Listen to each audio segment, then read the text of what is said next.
అమరావతి రైతులకు తీపి కబురు చెప్పారు మంత్రి నారాయణ. అమరావతి రైతులకు రుణమాఫీ చేయాలని డిమాండ్స్ ఉన్నాయన్నారు. సీఎం కూడా రుణమాఫీకి ఒప్పుకున్నారని చెప్పారు. 1,50,000 రుణమాఫీ చేయాలని సీఎం చెప్పారన్నారు మంత్రి. అమరావతి రైతులకు ఇచ్చే కౌలు కూడా పెంచుతామని చెప్పారు. తర్వాత ఈ మధ్య ప్రవీణ్ గారు, శ్రావణ్ గారు రైతు రుణమాఫీ అడిగారు. 14-19 అయితే అప్పుడు రాష్ట్రం అంతా ఉండింది. అయితే ఇక్కడ ఇప్పుడు రాష్ట్రం అంతా లేదు. కానీ ప్రవీణ్ గారు, శ్రావణ్ గారు ఇద్దరు అడిగితే, ముఖ్యమంత్రి గారు అడిగితే ఆయన కూడా 1.5 లాక్ అప్పుడు ఇచ్చినట్టే ఇవ్వమని యాక్చువల్గా చెప్పారు.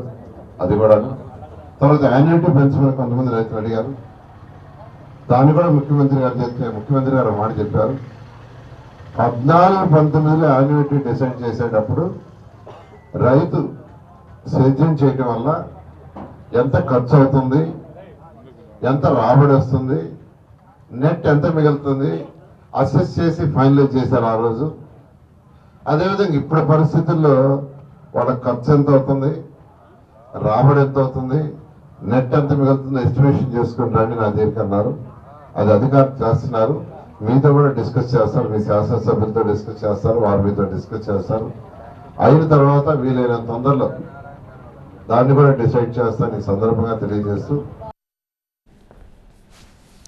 ఈ క్రమంలోనే వైసీపీపై విమర్శలు చేశారు మంత్రి నారాయణ. 2019కి ముందు అమరావతి రాజధానికి ఒప్పుకున్నారన్నారు నారాయణ. అసెంబ్లీలో చెయ్యెత్తి ఒప్పుకున్నారని, కానీ 2019లో గెలిచిన తర్వాత మాట మార్చారని అన్నారు. దాదాపు 9,000 కోట్లు వచ్చేసాం.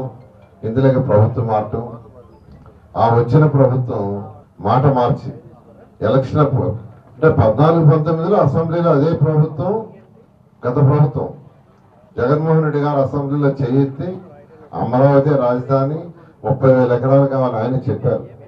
ప్రభుత్వం మారంగానే 3 ముక్కలు ఆటాడారు, రాజధాని ఇక్కడ కాదని. రైతులు చాలా ఇబ్బంది పడ్డారు. అయితే మళ్ళా ఈ ప్రభుత్వం వచ్చే ముందు గౌరవ ముఖ్యమంత్రి గారు ఎన్డీఏ కూటమిలో చెప్పారు, రాగానే అమరావతిని టేకప్ చేస్తామని. ఇదే శాఖ అప్పుడు నేను మంత్రిని, మళ్ళీ ఇదే శాఖ ఉన్నాను. రాగానే దాన్ని టేకప్ చేసే దానికి అనేక సమస్యలు వచ్చినాయి. 14-19లో ఏ కాంట్రాక్ట్కి అయితే 48,000 కోట్లు టెండర్ ఇచ్చామో వాళ్ళకి మా ప్రభుత్వం అప్పుడు పోయేటప్పుడు 3,000 కోట్లు పెండింగ్ ఉన్నింది. ఈ 3,000 కోట్లలో ఒక్క పైసా కూడా 5 సంవత్సరాలు గత ప్రభుత్వం ఇవ్వాల, ఒక్క పైసా ఇవ్వాల వాళ్ళకి. ఆఖరాక వాళ్ళు ఏమడిగారంటే, సార్ మా టెండర్లు క్యాన్సిల్ చేయండి, మాకు బ్యాంక్ గ్యారెంటీలు వస్తాయి, వేరే వర్క్ చేసుకుంటామంటే అది చేయలే.